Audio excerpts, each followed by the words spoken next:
Welcome back to this already the final segment of The Price of Business. You know, we talked a lot about business today, but not a whole lot about what's happening on the political front. And the reason why is the political front is so depressing. Why bother talking about it? But no, seriously, folks, it's interesting to see what's going on. You know, as a Republican who has been critical of Republicans, and I'm really not really much of a Republican. I've always considered myself a conservative. The only vehicle to get conservative things done has been the Republican Party, as weak of a vehicle as that's been.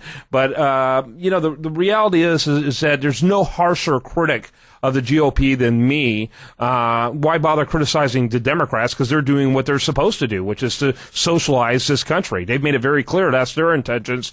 And so the party that says they're opposed to that, which is the Republicans, you know, unfortunately haven't offered a very vibrant alternative to the Democratic Party.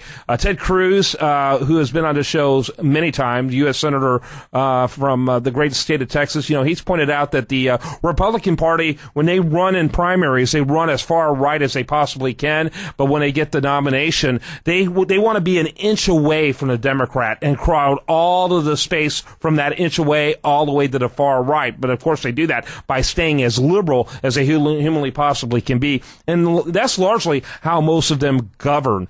There's just not a real clear choice.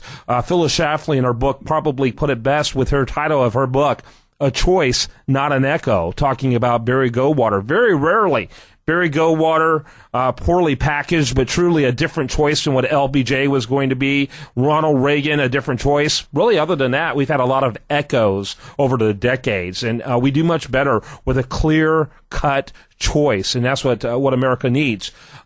But even with all that, I have been, you know, I have to give props to the GOP in that they have stuck to their guns when it comes to the automatic spending cuts. They have stuck to their guns, you know, and our side, it continues to dump on them, continue to beat up on them because of how they're handling it. Here's the deal.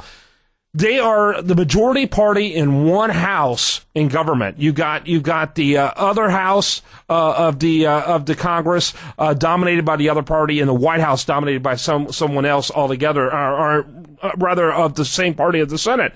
So what you got to work with there is a situation that is all you can be is defensive. You really can't be offensive. You can't be strategic. All you can do is try to stop the growth of government. That's what they're trying to do. And they haven't acquiesced, and they haven't gone after more tax increases. They shouldn't have acquiesced a couple of months ago, because now now all the Obama administration wants is more and more. Now they're holding the line. Now is the actual time to support the GOP, especially when these automatic cuts start affecting your programs and start affecting the programs of the people you know, because early on it wasn't going to have much effect. It's over time when you begin to feel it.